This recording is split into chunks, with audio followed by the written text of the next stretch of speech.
الحمدللہ رب العالمین والصلاة والسلام علی سید الانبیاء والمرسلین اما بعد فاعوذ باللہ من الشیطان الرجیم بسم اللہ الرحمن الرحیم یسألونک عن الاہلہ قل ہی مواقیت للناس والحج صدق اللہ العظیم اللہم صلی وسلم علی نبینا محمد رب یسر ولا تعسر وتمم بالخیر آمین یا رب العالمین۔ سورۃ البقرہ کا مطالعہ کر رہے ہیں، آیت نمبر 189 189 سے بات آگے بڑھا رہے ہیں۔ پچھلے رکوع میں ماہ رمضان کے متعلق گفتگو آئی، فرض روزوں کے تعلق سے کلام آ گیا، روزوں کا بیان اس کے حوالے سے گفتگو آ گئی ہمارے سامنے۔ یہ بات ذکر کی گئی تھی کہ اب جو سلسلہ کلام ہے اس میں 4 موضوعات دہرا کر آئیں گے: عبادات، معاملات، انفاق اور قتال فی سبیل اللہ۔ یہ عبادات کے ذیل میں روزے کا بیان آیا، اب حج عمرے کے تعلق سے بھی کلام آ رہا ہے۔ اعوذ باللہ من الشیطان الرجیم بسم اللہ الرحمن الرحیم یسألونک عن الاہلہ، اے نبی علیہ السلام وہ آپ سے نئے چاندوں کے گھٹنے اور بڑھنے کے بارے میں سوال کرتے ہیں۔ ہم سب مشاہدہ کرتے ہیں چاند کی جو ایک کیفیت ہے، انتہائی باریک ہو جانا مہینے کے شروع میں اور آخر میں اور درمیان میں مکمل ہو جانا، اس کو آبزرو کرنا آسان ہے۔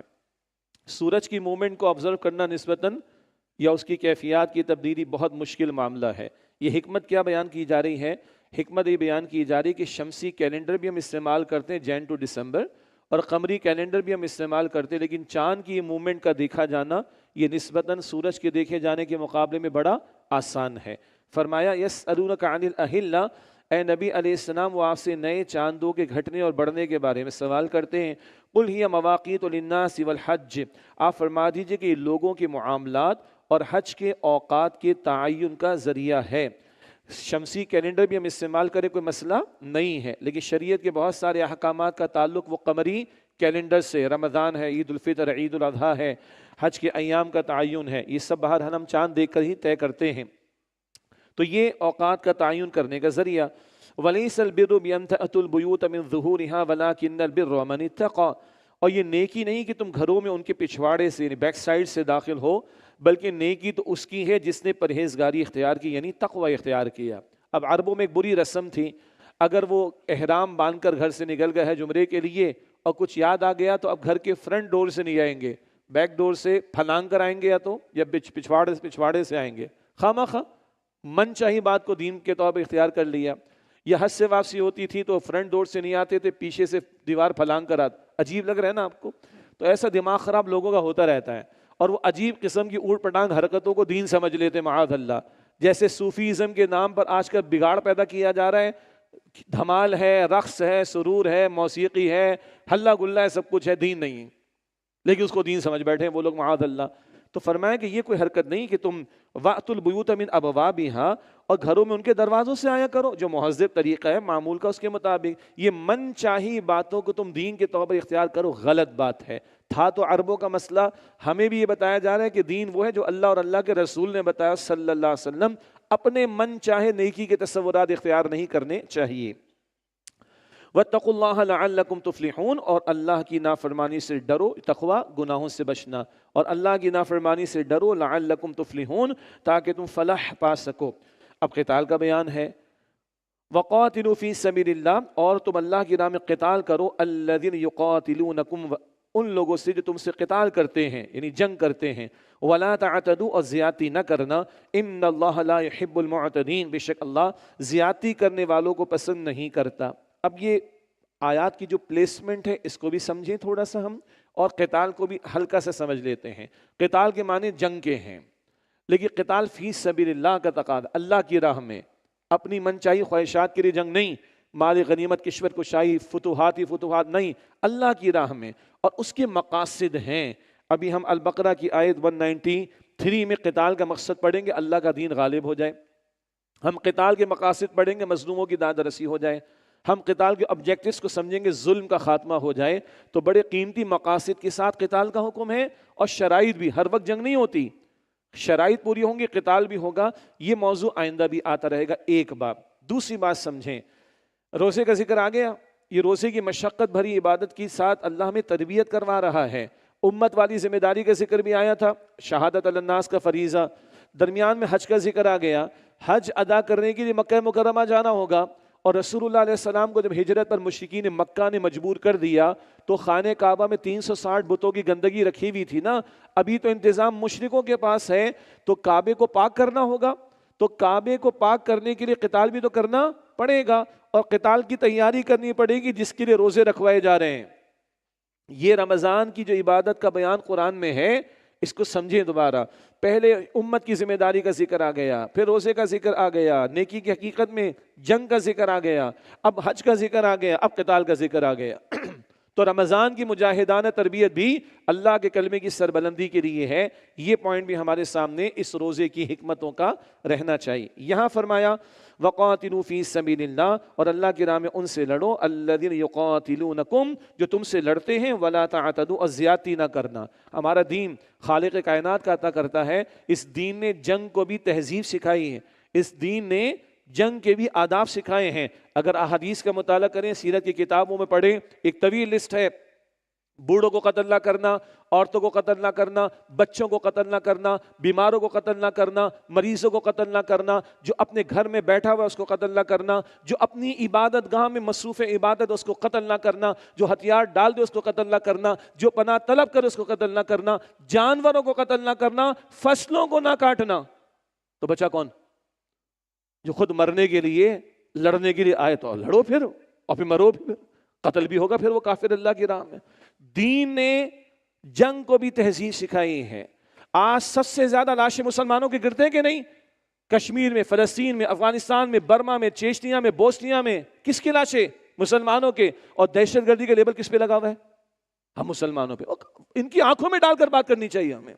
ہم نے سب سے زیادہ لاشیں پیش کی ہیں پچھلے ایک صدی کے اندر، ہمارے لاشیں سب سے زیادہ گرے ہیں، اور الزام ہم پر ہے کہ یہ دہشت گرد ہیں۔ ہماری کتاب ہمیں زیادتی سے منع کرتی، ہماری کتاب ہمیں جنگ کے آداب سکھاتی ہے۔ خدا را ہمیں آنکھوں میں آنکھیں ڈال کر بات کرنی چاہیے ان ظالموں سے جنہوں نے دنیا میں دہشت گردی مچا رکھی ہے۔ 15 لاکھ ہمارے شہید کیے افغانستان میں، 10 لاکھ ہمارے شہید کیے عراق میں، ہزاروں شہید کیے فلسطین میں، سینکڑوں شہید کیے ہیں برما میں، ہزاروں لاکھوں شہید کیے شام میں، سیریا میں۔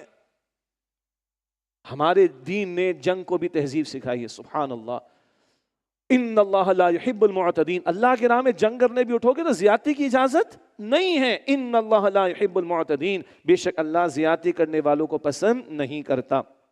اب الفاظ بڑے سخت آ رہے ہیں، اور یہی پک کرتے ہیں دین دشمن قسم کے لوگ، اسلامو فوبیا کا شکار لوگ یہی پک اینڈ چوز کرتے ہیں، ریفرنس ٹو دا کانٹیکسٹ سامنے نہیں رکھتے۔ اور ہم مسلمان بھی، کیونکہ سارا دین تو ہم سوشل میڈیا سے لے رہے ہیں، سارا دن پک اینڈ چوز والا کہاں سے آ رہا ہے؟ اکثر و بیشتر سوشل میڈیا سے آ رہا ہے۔ میں نہیں کہہ رہا سبھی ان اتھینٹک ہے، لیکن موسٹ آف دا ٹائم وہ پک اینڈ چوز والا ہے، پس منظر پتہ نہیں ہوتا، غلط میسج کنوے ہو جاتا ہے۔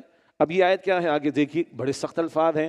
وَاقْتُلُوهُمْ حَيْثُ ثَقِفْتُمُوهُمْ، اور ان کافروں کو قتل کرو جہاں کہیں بھی تم انہیں پاؤ۔ وَأَخْرِجُوهُمْ مِنْ حَيْثُ أَخْرَجُوكُمْ، اور انہیں وہاں سے نکالو جہاں سے انہوں نے تمہیں نکالا ہے۔ وَالْفِتْنَةُ أَشَدُّ مِنَ الْقَتْلِ، اور فتنہ انگیزی تو قتل سے بھی زیادہ سخت برائی ہے۔ قتل کرو ان کو جہاں پاؤ، نکالو جہاں سے انہوں نے تمہیں نکالا۔ سخت الفاظ ہے نا، اللہ کے الفاظ ہیں، مسلمان تو مارے گا نا اس کو۔ ہاں آگے یہ بتایا جائے گا، یہ سورۃ البقرہ ہے۔ 13 سال مسلمانوں میں زندگی اجیرن رہی مکہ مکرمہ میں، 13 سال جنگ کی اجازت نہیں تھی، 13 سال حکم تھا۔ سورہ نساء آیت نمبر 77، کفوا ایدیکم، اپنے ہاتھوں کو باندھے رکھو۔ مکے کے 13 برس کوئی جنگ نہیں ہوئی۔ ہجرت کے سفر کے دوران میں جنگ کی اجازت ملی، سورہ حج آیت نمبر 39 میں ذکر آئے گا انشاءاللہ۔ اور ہجرت کے بعد سورۃ البقرہ کا نزول ہو رہا ہے، قتال کی اجازت بھی، قتال کا حکم بھی، اور قتال کی فرضیت کا ذکر بھی آئے گا، ہم پڑھیں گے آگے انشاءاللہ تعالی۔ یہ پس منظر سمجھیں، 13 برس سے انہوں نے زندگی اجیرن کی، اللہ کے گھر کو بتوں کی گندگی سے بھر دیا، مسلمانوں پر زندگی کو اجیرن کیا، نبی علیہ السلام کو ہجرت کرنے پر مجبور کیا۔ اب اگر میدان میں آئیں گے تو گردن تو ان کی اڑائی جائے گی، لیکن تہذیب، آداب، ایٹیکیٹس دین نے جنگ کو بھی عطا فرمائے ہیں۔ اور جب ہم سورہ توبہ پڑھیں گے نا، کیا کلام ہے سورہ توبہ کے بالکل شروع میں، اگر جنگ کے دوران بھی کوئی مشرک تم سے پناہ مانگے تو دے دو۔ ارے جنگ میں تو اڑایا جاتا ہے گردن کو، نہ پناہ دے دو۔ وَإِنْ أَحَدٌ مِّنَ الْمُشْرِكِينَ اسْتَجَارَكَ فَأَجِرْهُ حَتَّى يَسْمَعَ كَلَامَ اللَّهِ، سورۃ التوبہ کے بالکل شروع میں پہلے رکوع میں، کہ اگر مشرکین میں سے کوئی پناہ مانگے تو پناہ دے دو، حتی یسمع کلام اللہ، یہاں تک کہ وہ اللہ کے کلام کو سن لے. ثم ابلغ مأمنہ، پھر اس کے جائے امن تک پہنچا دو. ذالک بأنہم قوم لا یعلمون، یہ اس سے کہ یہ لوگ جانتے نہیں. سورہ توبہ سن 9 ہجری، 21 سال ہو گئے وحی کے نزول کو. اللہ کہتے ہیں جانتے نہیں. آ تو گیا جنگ میں، اگر پناہ مانگے تو پناہ دو، اللہ کا قرآن سناؤ، پلیس آف سیکیورٹی پر پہنچاؤ، جائے امن پر پہنچاؤ. فری ول سے قبول کرنا چاہے تو کرنے دو، گن پوائنٹ پہ اسلام قبول نہ کروانا. یہ پورا کانٹیکس سامنے رکھیں. اللہ ہم سب کو اپنے دین کا خادم اور داعی بنائے. اور اگر اسلامو فوبیا والے تھکتے نہیں ہیں ہم پر بمبارڈمنٹ کرنے کے حوالے سے، فزیکلی بھی اور انٹلیکچولی بھی، تو ہم پھر دین کا دفاع کیوں نہ کریں؟ ہم آگے بڑھ کر ان کو جواب کیوں نہ دیں؟ اللہ ہمیں ہمارے نوجوانوں کو اس کے لیے قبول فرمائے. اللہ ہمیں توفیق عطا فرمائے. فرمایا وَالْفِتْنَةُ أَشَدُّ مِنَ الْقَتْلِ، اور فتنہ انگیزی تو قتل سے بھی زیادہ سخت برائی ہے. ہم پڑھتے رہیں گے فتنہ کیا ہے. آزمائش کو بھی کہتے ہیں. فتنہ وہ حالات کہ ایمان بچانا مشکل، فتنہ وہ حالات کہ اللہ کی کامل بندگی مشکل، فتنہ وہ حالات کہ اجتماعی سطح پر اللہ کا حکم نافذ نہ ہو رہا ہو. یہ فتنے کے حالات قتل سے بھی زیادہ سنگین ہیں. وہ ظالم جو اللہ کے قانون میں رکاوٹ ڈالیں، وہ ظالم جو اللہ کے دین کی راہ میں رکاوٹ ڈالیں اور لوگوں کو فتنے میں مبتلا کریں، ان ظالموں کی گردن کا اڑایا جانا ضروری ہے. کیوں؟ یہ فتنہ اس قتل سے زیادہ شدید ہے. اس فتنے کو ختم کرنے کے لیے اگر کبھی جنگ بھی کرنا پڑے تو کی جائے گی. اگر آج مسلمانوں کی گردنیں اڑانے کے لیے، مسلمانوں کی عبادت گاہوں کو شہید کرنے کے لیے، مسلمانوں کی بستیوں کو تباہ برباد کرنے کے لیے UN امریکہ کی کنیز بن کر ویلیڈیٹ کرے امریکہ اور اس کے الائڈ فورسز کے سارے ان حملوں کو، اور ان ظالموں کو اگر جنگ کرنے کی اجازت ہے تو ہمارے رب نے ظالموں کا ہاتھ روکنے کے لیے، مظلوم کی داد رسی کرنے کے لیے، ظلم کا خاتمہ کرنے کے لیے، اللہ کے دین کی سربلندی کے لیے قتال کا حکم دیا ہے. کیوں معذرت خانہ رویہ اختیار کریں ہم؟ ان کو لاشیں گراتے شرم نہیں آتی تو ہمیں ظلم کو ختم کرنے میں شرم کاہے کو آئے؟ وَالْفِتْنَةُ أَشَدُّ مِنَ الْقَتْلِ، اور فتنہ انگیزی تو قتل سے بھی زیادہ سخت برائی ہے. وَلَا تُقَاتِلْهُمْ عِنْدَ الْمَسْجِدِ الْحَرَامِ، اور مسجد حرام کے قریب ان سے جنگ نہ کرنا. حَتَّى يُقَاتِلُوكُمْ فِيهِ، یہاں تک کہ وہ خود تم سے وہاں لڑیں. فَإِنْ قَاتَلُوكُمْ فَاقْتُلُوهُمْ، پھر اگر وہ تم سے وہاں بھی لڑیں تو تم بھی انہیں قتل کرو. كَذَلِكَ جَزَاءُ الْكَافِرِينَ، کافروں کی یہی سزا ہے. مسجد حرام محترم ہے، حرام سیکریٹ کے معنی میں، رسپیکٹ ہے، اس کی ادب ہے، وہاں جنگ کرنا اچھی بات نہیں ہے. لیکن اگر یہ کافر کریں تو تمہیں بھی اجازت ہے کہ تم جنگ کر سکتے، تم پہل نہ کرو. لیکن اگر یہ جنگ کریں ادھر بھی تو فتنہ اتنا بڑی شے ہے کہ اس کے ختم کرنے کے لیے جنگ کرنا پڑے تو اللہ کے گھر کے پاس اگر یہ تم پر جنگ مسلط کرے تو تم بھی کرنا. كَذَلِكَ جَزَاءُ الْكَافِرِينَ، کافروں کی یہی سزا ہے. کیسا لگ رہا ہے قرآن؟ اللہ از ویری کلیئر. دو ٹوک بات ہے. اللہ تعالی ہمیں یہ مزاج قرآن عطا فرماتے اور ہم باطل کی آنکھوں میں آنکھیں ڈال کر بات کریں. طاقت نہیں ہوگی تو صبر کریں گے. مکے کے 13 برس حضور نے صبر کیا، اور جب طاقت ہاتھ میں آئی تو بدر سجائے نا. بدر سے پہلے 8 مہمات رسول اللہ نے بھیجی. صرف ڈیفینسو موڈ نہیں ہے رسول اللہ کے دور میں، اگریسو بھی ہے. خواہ خواہ کے معذرت خانہ رویے ہمارے کچھ دینی طبقات کے اور کچھ آج کل کے سوشل میڈیا کے اسکالرز کے ہیں. نہیں، all over the defensive wars. Before Badr, there were 8 expeditions. Were they defensive or aggressive rather? کیوں چھپاتے ہیں؟ استغفر اللہ. کریں گے یہ باتیں آئندہ بھی انشاءاللہ. But this is a tone from Allah subhanahu wa ta'ala. اور ایک ٹون آگے آئے گی سبحان اللہ. ابھی حرمت والے مہینوں کا ذکر آئے گا. اللہ کے کلام کی ٹون دیکھیے، اللہ کیا ڈیفینڈ کرتا ہے ایمان والوں کو کافروں کے مقابلے میں. سبحان اللہ. كَذَلِكَ جَزَاءُ الْكَافِرِينَ، کافروں کی یہی سزا ہے. فَإِنِ انْتَهَوْا فَإِنَّ اللَّهَ غَفُورٌ رَحِيمٌ، پس اگر وہ باز آ جائیں تو بے شک اللہ بڑا ہی بخشنے والا، نہایت رحم فرمانے والا ہے.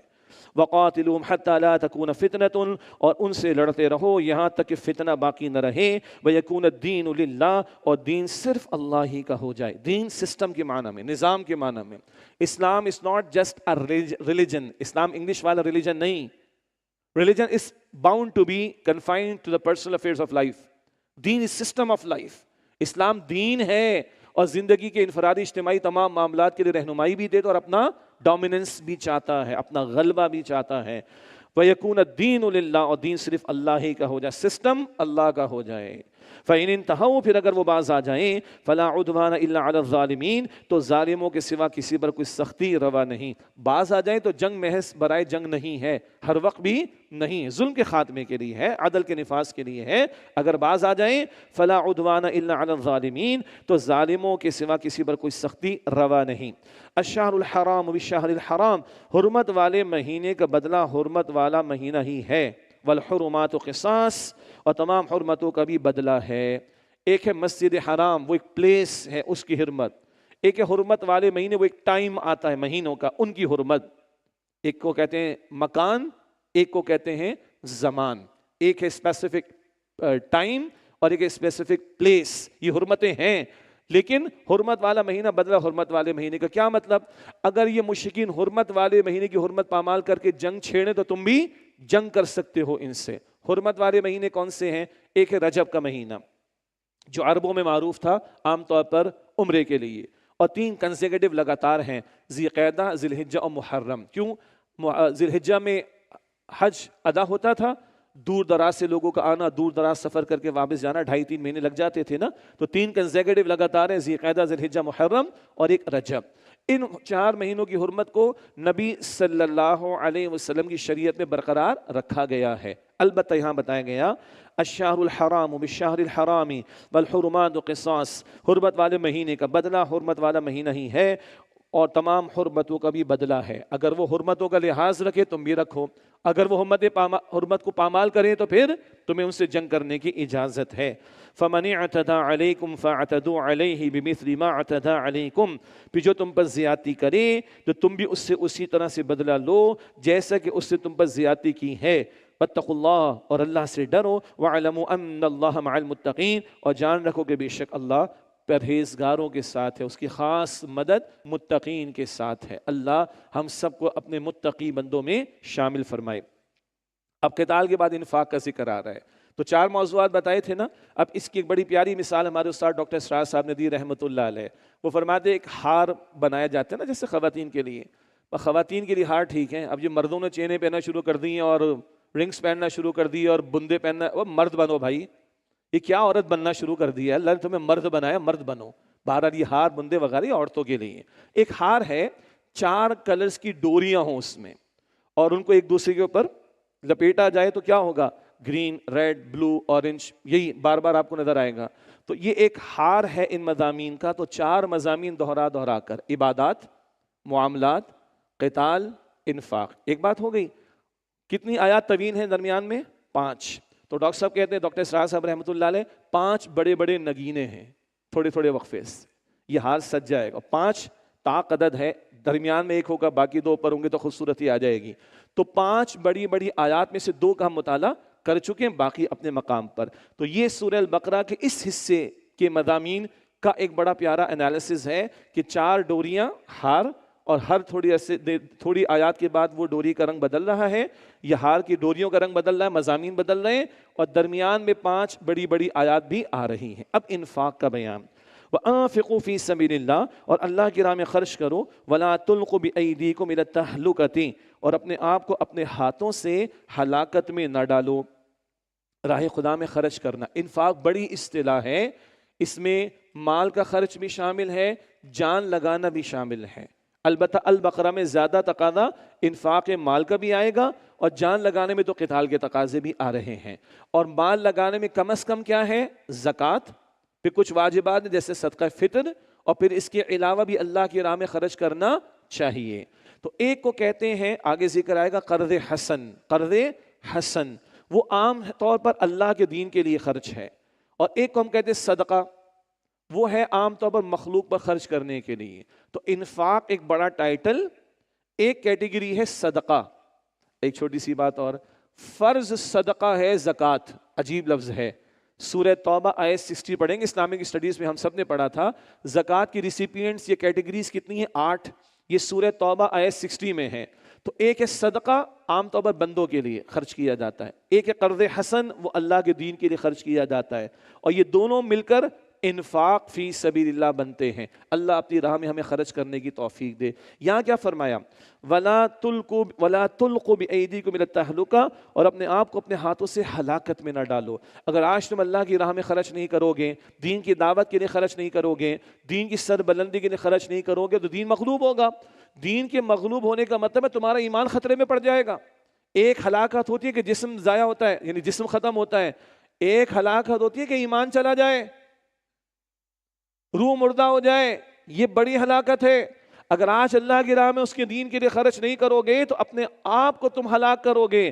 جیسے خودکشی کرنا حرام ہے، اپنی جان لینا منع ہے، اپنے جان کو نقصان پہنچانا منع ہے، اور اپنے ایمان کو نقصان نہ پہنچانا، اپنی روح کو نقصان نہ پہنچانا۔ اگر راہ خدا میں خرچ نہیں کرو گے تو تم اپنے آپ کو ہلاکت میں ڈالو گے۔ وَأَحْسِنُوا، اور عمدگی کے ساتھ عمل کرو۔ احسان عمدگی کے ساتھ عمل کرنا۔ ان اللہ یحب المحسنین، بے شک اللہ نیک لوگوں کو، عمدگی کے ساتھ عمل کرنے والوں کو پسند فرماتا ہے۔ اب دیکھیے حج عمرے کا بیان آ گیا، بار بار وہ ڈوریاں، رنگ، مضامین بدلتے آ رہے ہیں۔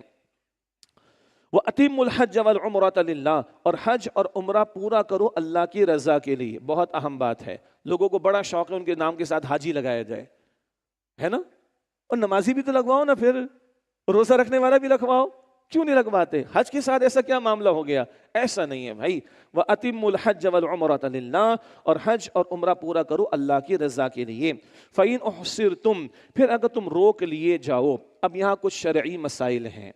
بندہ حج کے لیے نکلا، عمرے کے لیے نکلا، حالت احرام میں ہے، پس منظر میں نبی علیہ السلام کے دور کے واقعات بھی ہیں، اور کسی وجہ سے روک دیا گیا، بیماری کا معاملہ آ گیا ہے، دشمن کا گھیراؤ کا معاملہ آ گیا۔ فَإِنْ أُحْصِرْتُمْ، پھر اگر تم روک لیے جاؤ، فَمَسْتَيْسَرَ مِنَ الْهَدْيِ، تو پھر جو بھی قربانی میں سے میسر ہو پیش کر دو۔ وَلَا تَحْلِقُوا رُؤُوسَكُمْ حَتَّى يَبْلُغَ الْهَدْيُ مَحِلَّهُ، اور اپنے سر نہ منڈاؤ یہاں تک کہ قربانی کا جانور اپنے مقام پر پہنچ جائے۔ فمن، اچھا اس میں پھر کچھ تفصیلات ہیں، احناف کی یہ رائے ہے، شافعی حضرات کی یہ رائے ہے، وہ تفاسیر میں آپ دیکھ لیجئے گا، یہ موقع نہیں ہے کہ ساری آراء کو یہاں پر بیان کیا جائے۔ ہاں ہمارے لیے کیا ہے، اللہ ہم سب کو توفیق دے حج کی، عمرے کی، جب جائیں تو مسائل سیکھ کر جانا چاہیے۔ یہ بہت ریئر ہے جو مسئلہ یہاں پر بیان کیا جا رہا ہے، تو ہم زیادہ تفصیل میں یہاں پر نہیں جا رہے۔ وَلَا تَحْلِقُوا رُؤُوسَكُمْ حَتَّى يَبْلُغَ الْهَدْيُ مَحِلَّهُ، اور اپنے سر نہ منڈاؤ یہاں تک کہ قربانی کا جانور اپنے مقام پر پہنچ جائے۔ فَمَنْ كَانَ مِنْكُمْ مَرِيضًا أَوْ بِهِ أَذًى مِّن رَأْسِهِ، پھر اگر تم میں سے کوئی بیمار ہو یا اسے سر میں کچھ تکلیف ہو اور وہ سر منڈوا لے، فَفِدْيَةٌ مِّن صِيَامٍ أَوْ صَدَقَةٍ أَوْ نُسُكٍ، تو پھر اس کا فدیہ ہوگا، روزے رکھنا یا صدقہ دینا یا پھر قربانی کرنا۔ روک لیے گئے تھے، بیماری پیش آ گئی یا دشمن کا گھیراؤ پیش آ گیا، اب بیمار ہو گئے یا سر میں کچھ تکلیف پیش آ گئی اور احرام کی حالت سے نکلنا ہی پڑ رہا ہے اور تمہیں سر منڈوانا پڑ جائے، تو فدیہ دینا پڑے گا۔ کیا؟ روزے رکھنا یا صدقہ دینا یا قربانی۔ کتنے روزے، کتنا صدقہ، کتنی قربانی، قرآن پاک نہیں بتاتا، کون بتائیں گے؟ رسول اللہ صلی اللہ علیہ وسلم بتائیں گے۔ تو رسول اللہ علیہ السلام نے بتایا ہے کہ 3 دن کے روزے رکھنے ہوں گے، یا 6 مسکینوں کو 2 وقت کا کھانا کھلانا پڑے گا، یا ایک جانور بکری یا بکر اللہ کے راہ میں ذبح کرنا ہوگا۔ یہ وضاحت حضور نے فرمائی علیہ السلام۔ فَإِذَا أَمِنْتُمْ، پھر جب تم امن میں ہو، عام روٹین کے معاملات، فَمَنْ تَمَتَّعَ بِالْعُمْرَةِ إِلَى الْحَجِّ، تو جو عمرے کو حج کے ساتھ ملانے کا فائدہ اٹھانا چاہے، فَمَسْتَيْسَرَ مِنَ الْهَدْيِ، تو جو قربانی اسے میسر ہو پیش کرے۔ اس کو کہتے ہیں حج تمتع۔ اکثر ہم لوگ جاتے ہیں، اللہ ہم سب کو توفیق عطا فرمائے۔ اور دل سے عرض کروں، حج اور عمرے کا تعلق روپے پیسے سے کم ہے، طلب سے اور تڑپ سے زیادہ ہے۔ مانگے اللہ سے دل سے، اللہ ہم سب کو توفیق عطا فرمائے۔ تو بہرحال تو جو اکثر پاکستان سے ہمارے سے حجاج جاتے ہیں، وہ جا کے پہلے عمرہ ادا کرتے، احرام کھول دیتے ہیں، اور پھر حج کے دنوں میں دوبارہ حج کا احرام باندھتے ہیں۔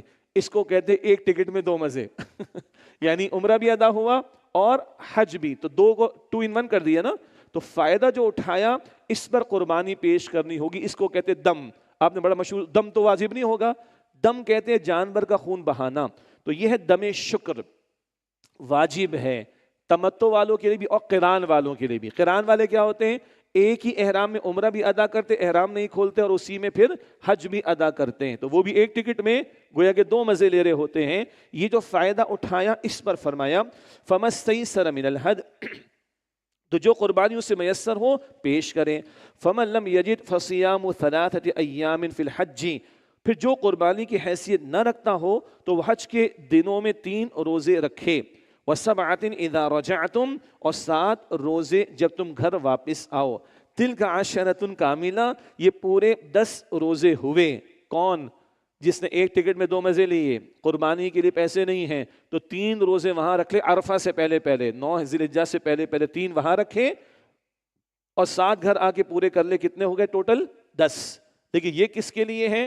ذالک لمن لم یکن اہلہ حاضر المسجد الحرام، البتہ یہ رعایت اس کے لیے ہے جس کے گھر والے مسجد حرام کے قریب نہ رہتے ہوں. وہاں رہنے والے وہ افراد کرتے ہیں. افراد کا مطلب ہوتا ہے وہ حج کا احرام باندھتے اور حج ادا کرتے ہیں، کیونکہ وہاں رہنے والے جب چاہیں گے بعد میں عمرہ ادا کر لیں گے.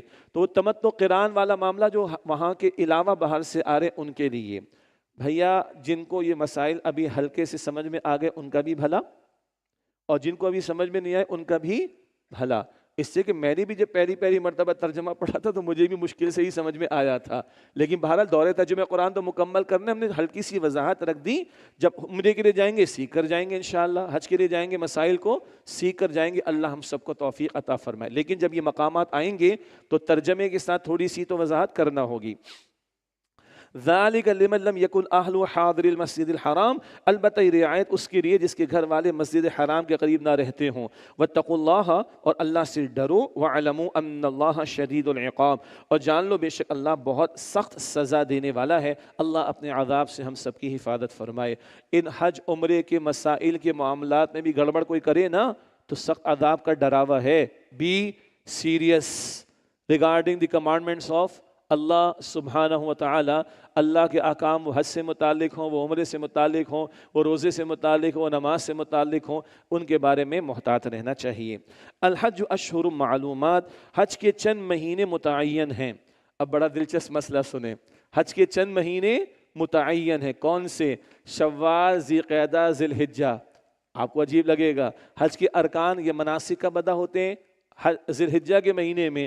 کوئی حج کی نیت کر کے احرام باندھنا چاہے تو شوال کی 1 تاریخ سے باندھ سکتا ہے، ٹھیک ٹھاک قسم کی پابندیاں ہوں گی. مسئلہ یہ ہے جب یہ ترجمہ بیان کریں گے تو مسئلہ بتانا پڑے گا. قرآن پاک فرما رہے الحج اشہر معلومات، حج کے چند مہینے متعین ہیں. ایک ہے حج کے مناسک کو ادا کرنے کے دن، وہ تو 8 ذی الحجہ سے میکسیمم 13 ذی الحجہ. لیکن حج کا عمرہ کوئی باندھنا چاہے تو شوال سے باندھ سکتا ہے. یہ تو ہوا مسئلہ. اب ایک اہم بات، فمن فرض فیہن الحج فلا رفث ولا فسوق ولا جدال فی الحج، تو جو ان میں نیت کر کے اپنے اوپر حج کو لازم کر لے تو حج کے دوران نہ کوئی صحبت کی بات کرے، نہ ہی کوئی نافرمانی اور نہ ہی جھگڑا کرے. ہم ایک حدیث سنتے ہیں، نبی اکرم علیہ السلام نے فرمایا کہ حج کا اجر کیا ہے؟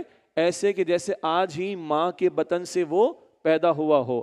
بھائی پوری حدیث یہ ہے جس نے حج کیا نہ اس میں اس نے کوئی صحبت اختیار کرنے والا معاملہ کیا، یعنی حالت احرام میں زوجین کا تعلق بھی جائز نہیں. نہ صرف یہ کہ تعلق جائز نہیں ہے، ایسی باتیں بھی نہ کرے کہ جس سے وہ انسٹنکٹ بیدار ہو. شوہر بیوی بھی نہیں، یہاں تو ساری دنیا بیٹھ کے ہنسی مذاق کر رہی ہوتی ہے کھانے پر اور بریک فاسٹ پر نہ جانے کیا کچھ، اور حرم میں بیٹھ کر خانہ کعبہ کے پاس بیٹھ کر. غلط. حالت احرام میں زوجین بھی ایسی گفتگو نہ کریں کہ وہ انسٹنکٹ، وہ جذبہ بیدار ہو. یہ بات تو حضور نے فرمایا علیہ السلام، نہ تو وہ رفث، نہ تو وہ کوئی صحبت کی بات کرے، نہ کوئی نافرمانی کا معاملہ کرے، نہ کوئی جھگڑا کرے. اب اگر حج ایسے ادا ہو تو ایسے لوٹے گا جیسے آج ہی ماں کے بطن سے اس کی ولادت ہوئی ہو. تو حج کی حفاظت کرنی ہے، حج کے آداب کا بیان آ رہا ہے. محض حاجی بن جانا نہیں، حج کی حفاظت کرنی، گناہوں سے اس کو پاک رکھنا ہے. اللہ اس کو کہتے ہیں حج مبرور. کیا کہتے ہیں؟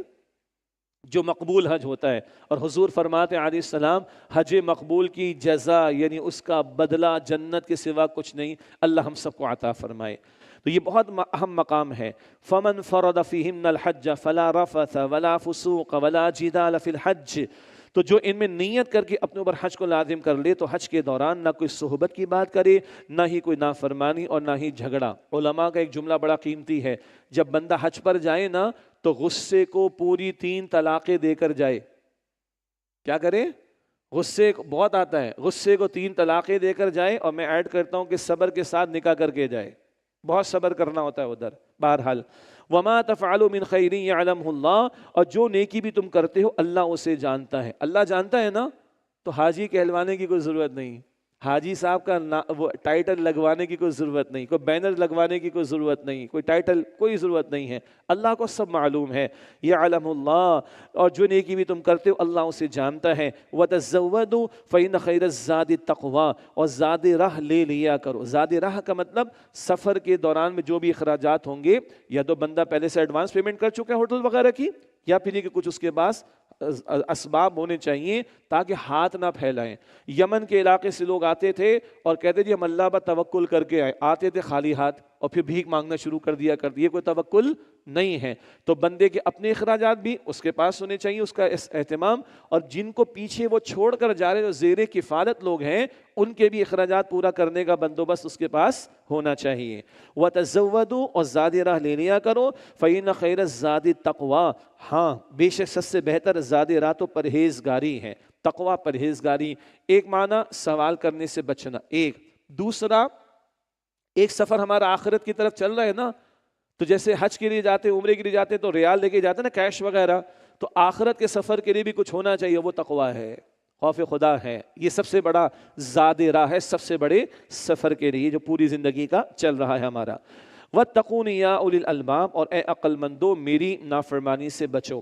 لَيْسَ عَلَيْكُمْ جُنَاحٌ أَن تَبْتَغُوا فَضْلًا مِّن رَّبِّكُمْ، تم پر کوئی گناہ نہیں ہے اگر تم دوران حج اپنے رب کا فضل یعنی رزق تلاش کرو۔ بندہ حج پر گیا ہے، کچھ شاپنگ بھی کر لے تو کوئی مسئلہ نہیں ہے، کچھ لین دین کر لے کوئی مسئلہ نہیں ہے، لیکن وہ لین دین کرنے نہیں جائے بھائی، شاپنگ کرنے نہ جائے، وہ حج ادا کرنے جائے۔ حج کے مناسک کے اندر گڑبڑ نہ ہو، وہاں جو دل جمعی کے ساتھ اعمال کو انجام دینا ہے اس میں رکاوٹ نہ آئے، تو کوئی ہلکی پھلکی شاپنگ کر لی، کوئی آن لائن ٹرانزیکشن کر لی، کوئی بزنس کر لیا، کوئی مسئلہ نہیں ہے، لیکن اثر نہ پڑے کس پر؟ اعمال حج پر۔ فَإِذَا أَفَضْتُم مِّنْ عَرَفَاتٍ، پھر جب تم عرفات سے واپس آؤ، فَاذْكُرُوا اللَّهَ عِندَ الْمَشْعَرِ الْحَرَامِ، تو مشعر حرام یعنی مزدلفہ کے پاس اللہ کا ذکر کرو۔ عرفات کی حاضری ہوتی ہے 9 ذی الحجہ کو، اللہ ہم سب کو عطا فرمائے، اور پھر شام میں واپسی ہوتی، روانگی ہوتی کہاں؟ مشعر حرام مزدلفہ میں۔ مسائل معلوم ہونے چاہیے، جب جائیں سیکھنے چاہیے، اس کا ذکر آ رہا ہے۔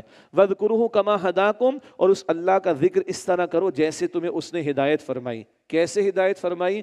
اللہ نے رسول اللہ کے ذریعے بتایا صلی اللہ علیہ وسلم۔ عرفات میں کیا کرنا ہے؟ عرفات میں نوافل بھی نہیں ہے، کچھ بھی نہیں، عرفات میں بس دعا کرنی، رونا ہے اللہ کے سامنے کھڑے ہو کر، بس، چاہے 4 گھنٹے لگے 6 گھنٹے لگیں۔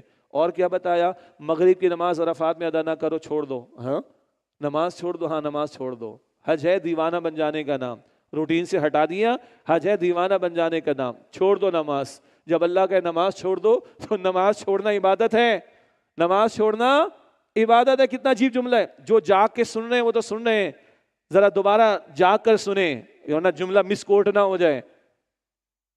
جب اللہ کہہ دے نماز چھوڑ دو تو نماز چھوڑنا ہی عبادت ہے۔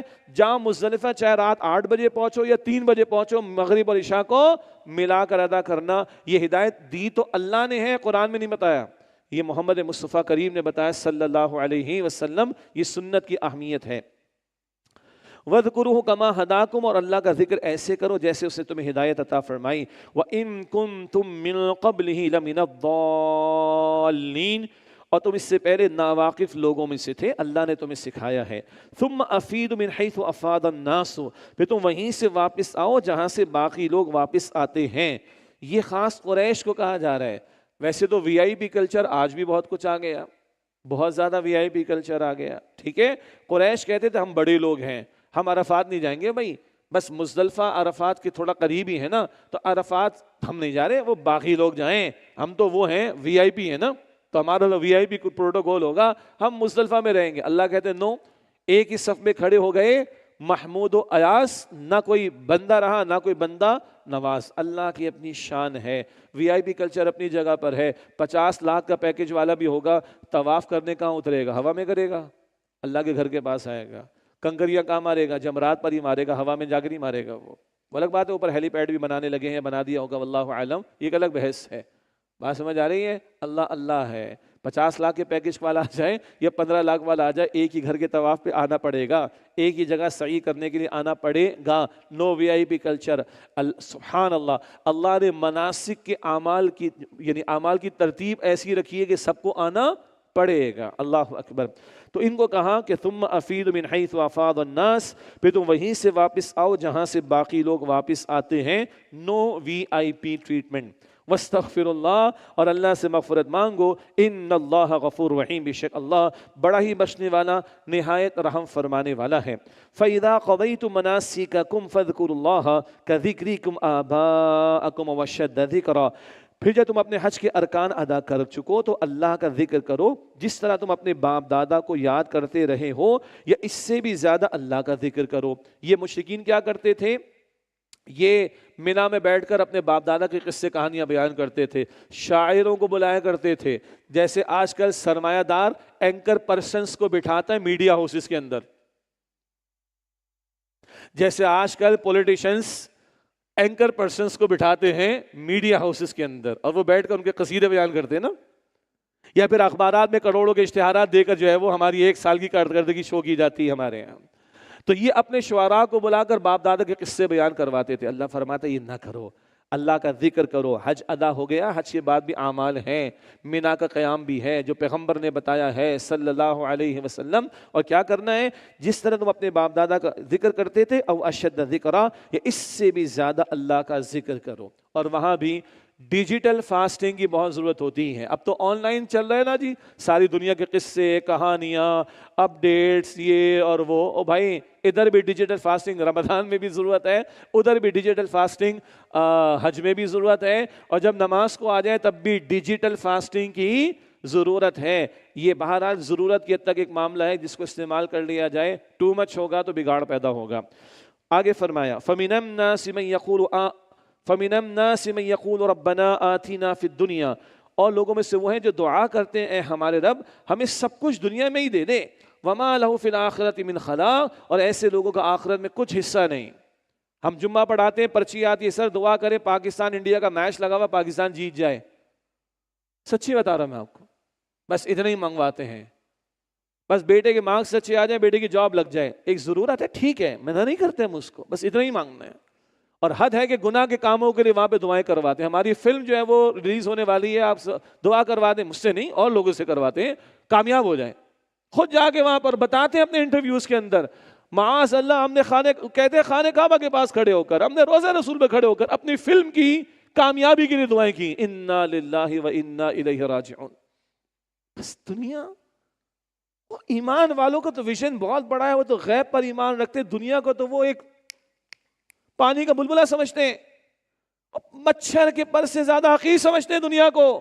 رسول اللہ کی حدیث کے مطابق صلی اللہ علیہ وسلم ادھر بھی جا کے حج میں بھی بس دنیا دنیا دنیا اور اس کے سوا کچھ نہیں. اللہ اکبر. وما لهم فی الآخرۃ من خلاق، اور ایسے لوگوں کا آخرت میں کوئی حصہ نہیں. دے دے گا اللہ دنیا. اللہ نے فرعون کو نہیں دی، شداد کو نہیں دی، نمرود کو نہیں دی، قارون کو نہیں دی، حامان تمہیں بھی مل جائے گی. سو واٹ، کوئی ایشو تھوڑی. But at what cost? At a cost of hereafter. آخرت کا گھاٹا اور دنیا لینا چاہتے ہو؟ استغفر، کتنی بڑی بدنصیبی ہوگی. سچی بات کیا ہے؟ آگے فرمایا، یعنی سچا طرز عمل کیا ہے؟ آگے بیان فرمایا وَمِنَ النَّاسِ مَن يَقُولُ وَمِنْهُمْ مَن يَقُولُ، اور ان میں سے بعض ایسے بھی جو دعا کرتے ہیں ربنا، اے ہمارے رب، آتنا فی الدنیا حسنہ، ہمیں دنیا میں بھلائی عطا فرما. یہ بھلائی بس اردو ہے، یہ حسنہ کا اصل ترجمہ نہیں ہے. حسین، حسن، سبحان اللہ. اے ہمارے رب ہمیں دنیا میں حسنہ بھلائی عطا فرما، وفی الآخرۃ حسنۃ، اور آخرت میں بھی بھلائی عطا فرما، وقنا عذاب النار، اور ہمیں آگ کے عذاب سے بچا لے. یہ پوری دعا ہے. حسنہ، حسن، خوبصورتی، عمدگی، بہتری، جان میں بھی، مال میں بھی، اولاد میں بھی، گھر میں بھی، کاروبار میں بھی، معاش میں بھی، معاملات میں بھی، اوقات میں بھی، اسباب میں بھی، صلاحیتوں میں بھی. فائن. لیکن سب سے بڑا مسئلہ، ہدایت ملی ہے کہ نہیں ملی؟ صرف دولت ملے ہدایت نہ ملے تو قارون، صرف اقتدار ملے ہدایت نہ ملے تو فرعون، صرف سرداری ملے، مال و دولت ملے، نوکر چاکر ملے اور ہدایت نہ ملے تو ابو لہب. تو ادھر بھی سب سے بڑی حسنہ کیا؟ ایمان کی دولت مل جائے، ہدایت کی نعمت مل جائے. ہدایت ملے ہر شے نعمت ہے، ایمان کی دولت ہو تو ہر شے نعمت ہے، اور ہدایت اور نعمت نہیں، ہدایت اور ایمان کی دولت نہ ہو تو پھر زحمت وبال جان ہے۔ تو ادھر بھی ذہن میں رکھیں، صرف کاروبار، صرف کیریئر، صرف پروفیشن، صرف دنیا نہیں، ایمان کے ساتھ حسنہ، ایمان کی دولت کے ساتھ دنیا، ہدایت کی دولت کے ساتھ دنیا، کوئی مسئلہ ہی نہیں، الحمدللہ۔ اور سب سے بڑی بات، یہ دنیا اہم ہے ایک خاص پہلو سے، جو یہاں کر رہا ہوں کل کی ہمیشہ کی زندگی میں نتیجہ اس کے اعمال کی بنیاد پر ہے۔ عمل سے زندگی بنتی ہے، جنت بھی جہنم بھی، یہ خاکی اپنی فطرت میں نہ نوری ہے نہ ناری ہے۔ یہ most important aspect of this world. آج جتنی مہلت ہے، چند سال، 20 30 40 50 60 70 100 جو بھی ہے، یہ اس لیے امپورٹنٹ ہے کہ کل جو نتیجہ آخرت میں ملنے ہیں وہ یہاں کے اعمال پر۔ تو ادھر سب سے بڑی حسنہ کیا ہے؟ ایمان کی دولت۔ ادھر سب سے بڑی حسنہ کیا ہے؟ ہدایت کی نعمت۔ یہ ہے تو سب کچھ حسنہ ہوگا۔ اور اگر ادھر حسنہ ہے اور حسن کے ساتھ زندگی گزری ہے، حسن عبادت کے ساتھ اللہ کی زندگی بندگی کی ہے اللہ کی، تو پھر آخرت میں بھی حسنہ ملے گی انشاءاللہ۔ یہ ہے پورا پیکج۔ ربنا آتنا فی الدنیا حسنۃ، اے ہمارے رب ہمیں دنیا میں حسنہ عطا فرما، وفی الآخرۃ حسنۃ، اور آخرت میں بھی حسنہ عطا فرما، وقنا عذاب النار، اور ہمیں آگ کے عذاب سے بچا لے۔ اللہ ہم سب کو جہنم کی آگ سے محفوظ فرمائے۔ آگے ایک اور کنٹینویشن ہے، اولئک لہم نصیب مما کسبوا، یہ وہ لوگ ہیں جن کے لیے اس میں سے حصہ ہے جو انہوں نے نیک اعمال کمائے۔ واللہ سریع الحساب، اور اللہ بہت جلد حساب چکانے والا ہے۔ صرف دعائیں نہیں کرنی، اعمال، نیک اعمال کی کمائی بھی کرنی ہے۔ صرف دعائیں نہیں مانگنی، دعاؤں کے ساتھ نیک اعمال کی کمائی بھی کمانی ہے۔ یہ کمائی کمائیں گے تو پھر ادھر آخرت میں بھی حسنہ ہے۔ اولئک لہم نصیب مما کسبوا، یہ وہ لوگ ہیں جن کے لیے اس میں سے حصہ ہے جو انہوں نے نیک کمائی کی۔ واللہ سریع الحساب، اور اللہ بہت جلد حساب چکانے والا ہے۔ اللہ ہم سب کے حساب کو آسان فرمائے۔ وَاذْكُرُوا اللَّهَ فِي أَيَّامٍ مَعْدُودَاتٍ، اور اللہ کا ذکر گنتی کے چند دنوں میں خوب کرو۔ گنتی کے چند دن کون سے؟ قرآن پاک نے نہیں بتایا، رسول اللہ نے بتایا صلی اللہ علیہ وسلم۔ جو لوگ سنت کا انکار کرتے ہیں بیچارے کیا حج ادا کریں گے؟ وہ ان کو پتہ ہی نہیں کہ ان دنوں میں کیا کرنا ہے اور کہاں کرنا ہے۔ مناسک حج کی تفصیل تو رسول اللہ نے بتائی علیہ السلام، تو حضور نے بتایا ہے یہ جو مینا کا قیام ہے، 9 ذی الحجہ ہو گئی، عرفات میں 10 کو جو ہے وہ طواف بھی ہے، اور بلکہ رمی بھی ہے، حلق بھی ہے، قربانی بھی ہے، طواف زیارت بھی۔ پھر کہاں جانا ہے؟ مینا میں جانا ہے۔ 11 کی کنکریاں ہیں، 12 کی کنکریاں ہیں، میکسیمم 13 کی کنکریاں، ورنہ 12 کو کنکریاں مار کر جمرات کو واپس جا سکتے ہیں۔ یہ رسول اللہ نے بتایا، قرآن پاک نے تھوڑی بتایا۔ تو قرآن کی تشریح اولا ملے گی حضور سے صلی اللہ علیہ وسلم۔ وَاذْكُرُوا اللَّهَ فِي أَيَّامٍ مَعْدُودَاتٍ، اور اللہ کا ذکر گنتی کے چند دنوں یعنی قیام منا میں خوب کرو۔ فَمَن تَعَجَّلَ فِي يَوْمَيْنِ فَلَا إِثْمَ عَلَيْهِ، پھر جو شخص 2 ہی دنوں میں جلدی چلا جائے تو اس پر کوئی گناہ نہیں۔ وَمَن تَأَخَّرَ فَلَا إِثْمَ عَلَيْهِ، اور جو تاخیر کرے تو اس پر بھی کوئی گناہ نہیں ہے۔ لِمَنِ اتَّقَى، بشرطے کہ وہ نافرمانی سے بچتا رہے۔ 11 کی کنکریاں مار لی، 12 کی کنکریاں مار لی، واپس جا سکتے ہو۔ رکنا چاہتے ہو، مسنون یہی ہے، 13 ذی الحجہ کو بھی حضور نے قیام فرمایا صلی اللہ علیہ وسلم۔ 13 کی کنکریاں مار کر حضور تشریف لے گئے وہاں سے۔ تو 12 کو چلے جاؤ تو بھی ٹھیک ہے، 13 کو جاؤ تو بھی ٹھیک ہے۔ اصل بات ہے تقوی، یہ نہیں کہ وہاں پہ پکنک ہو رہی ہے، ہلا گلا ہو رہا ہے، قصے کہانیاں ہو رہی ہیں، لائیو ٹیلی کاسٹ چل رہی ہے، تو یہ کر کے آ رہو بھائی نہ۔ لمن اتقى، بشرطے کہ وہ نافرمانی سے بچتا رہے۔ واتقوا اللہ واعلموا انکم الیہ تحشرون، اور اللہ کی نافرمانی سے ڈرو اور جان لو بے شک تم اس کے حضور جواب دہی کے لیے جمع کیے جاؤ گے۔ اللہ ہم سب کے حساب کو آسان فرمائے۔ ومن الناس من يعجبك وَمِنَ النَّاسِ مَن يُعْجِبُكَ قَوْلُهُ فِي الْحَيَاةِ الدُّنْيَا، اور لوگوں میں سے وہ بھی ہے جس کی بات دنیا کی زندگی میں اے مخاطب تمہیں بھلی لگتی ہے۔ وَيُشْهِدُ اللَّهَ عَلَى مَا فِي قَلْبِهِ، اور وہ اپنے دل کی بات پر قسمیں اٹھا کر اللہ کو گواہ بناتا ہے۔ وَهُوَ أَلَدُّ الْخِصَامِ، حالانکہ وہ حق کا سخت ترین جھگڑالو دشمن ہے۔ یہ منافقانہ کردار کا بیان ہے۔ منافقین کا معاملہ کیا تھا؟ دنیا پرستی میں مبتلا تھے، بڑی لچھے دار باتیں کرتے تھے، دنیا کے بارے میں بات کروا لے کسی کو بھی ہر ایک کو چت کر دیں گے وہ۔ اور جھوٹے ہیں منافقین، بہانے بناتے دین کے تقاضوں سے فرار اختیار کرتے ہیں، تو قسمیں اٹھاتے ہیں اللہ تعالیٰ کی اپنی جھوٹے بہانوں میں وزن پیدا کرنے کے لیے۔ اور ذرا کسی سے جھگڑا ہوتا ہے تو گالم گلوچ پر اتر آتے ہیں۔ حدیث سنی ہے نا آپ نے، نبی علیہ السلام نے فرمایا کہ منافق کی 4 علامت ہے، مسلم شریف کی روایت، بات کرے گا تو جھوٹ بولے گا، وعدہ کرے گا تو خلاف ورزی کرے گا، امانت رکھوائی جائے گی تو خیانت کرے گا، اور جھگڑا ہوگا تو گالیاں دے گا. یہ منافق ہے. چاروں صفات جس میں وہ پکا منافق ہے. حضور نے فرمایا علیہ السلام. تو 3 باتیں، دنیا کے بارے میں بڑی لچھی دار باتیں کرے گا، دنیا پرست ہے تو دنیا اس کو محبوب ہے، دنیا کی بات اس کی زبان پر ہر وقت ہوں گی. 2 کا 4 نہیں، 2 کا 10 کیسے بنے، اور 10 کا 100 نہیں، 1000 کیسے بنے. بس. نمبر 2، اپنے دل کی باتوں پر قسمیں اٹھا کر اللہ کو گواہ بناتا ہے. اور نمبر 3، حق کا سخت ترین جھگڑالو دشمن ہے، جھگڑا کرتا رہتا ہے. آگے فرمایا وَإِذَا تَوَلَّى سَعَى فِي الْأَرْضِ لِيُفْسِدَ فِيهَا، اور جب اسے اختیار ملتا ہے تو وہ خوب کوشش کرتا ہے کہ زمین میں فساد مچائے. وَيُهْلِكَ الْحَرْثَ وَالنَّسْلَ، اور کھیتیوں اور نسلوں کو برباد کرے. ذرا کا اختیار ملے گا، اختیار کا غلط استعمال کرے گا. یعنی عوام پر اختیار مل جائے تو عوام کا ستیہ ناش کرے گا. اختیارات ہاتھ میں آ جائیں تو ابا جان کی دولت سمجھ کر اس کو بہائے گا، استعمال کرے گا. استغفر اللہ.